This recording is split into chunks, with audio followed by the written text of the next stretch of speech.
భారత క్రికెట్లో గత 2 నెలలుగా చాలా మార్పులు చోటు చేసుకున్నాయి. ముఖ్యంగా టెస్ట్ జట్టు నుంచి పలువురు సీనియర్లు రిటైర్మెంట్ ప్రకటించారు. ఆసీస్తో సిరీస్ జరుగుతుండగానే Ravichandran Ashwin red ball cricket కు వీడ్కోలు పలికాడు. గత వారం రోహిత్ శర్మతో పాటు విరాట్ కోహ్లీ సైతం టెస్టుల నుంచి తప్పుకున్నాడు. దీంతో ఇక కుర్రాళ్లపైనే భారత టెస్ట్ జట్టు ఫ్యూచర్ ఆధారపడి ఉంది. ప్రస్తుతం జట్టులో ఉన్న సీనియర్లలో రవీంద్ర జడేజా ఒక్కడే మిగిలాడు. జడ్డు కూడా త్వరలోనే టెస్టులకు గుడ్ బై చెబుతాడన్న వార్తలు వినిపిస్తున్నాయి. తాజాగా ఈ వార్తలు మరింత ఎక్కువయ్యాయి. దీనికి కారణంగా జడేజా తన ఇన్స్టాగ్రామ్ స్టోరీలో భారత టెస్ట్ జెర్సీ పోస్ట్ చేయడమే. జడేజా గురువారం భారత టెస్ట్ జెర్సీని ధరించి ఇన్స్టాగ్రామ్ లో స్టోరీని పంచుకున్నాడు.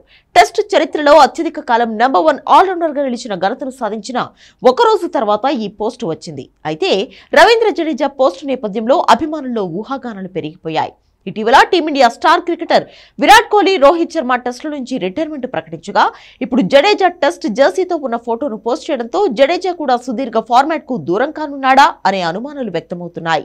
36 ఏళ్ల ఈ ఆల్రౌండర్ విరాట్ కోహ్లీ అండర్-19 రోజుల నుంచి టీమిండియాలో కీలక ఆటగాడిగా కొనసాగుతున్నాడు.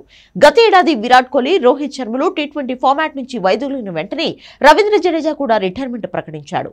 ఇప్పుడు వారిద్దరూ టెస్ట్ క్రికెట్ నుంచి రిటైర్మెంట్ ప్రకటించడంతో మళ్లీ జడేజా గురించి ఊహాగానాలు మొదలయ్యాయి. ప్రస్తుతం ఐసీసీ తాజా టెస్ట్ ఆల్రౌండర్ ర్యాంకింగ్స్ లో జడ్డు ఇప్పటికీ నంబర్ 1 స్థానంలో కొనసాగుతున్నాడు. టెస్ట్ ఆల్రౌండర్ ర్యాంకింగ్స్ లో చాలా కాలం పాటు నంబర్ 1 స్థానంలో నిలిచిన ప్రపంచంలోనే తొలి ఆటగాడిగా నిలిచాడు. జడేజా 1151 రోజులు టెస్ట్ ఆల్రౌండర్ ర్యాంకింగ్స్ లో అగ్రస్థానంలో ఉన్నాడు. జడేజా తన కెరియర్ లో ఇప్పటి వరకు 80 టెస్టు మ్యాచ్లు ఆడాడు.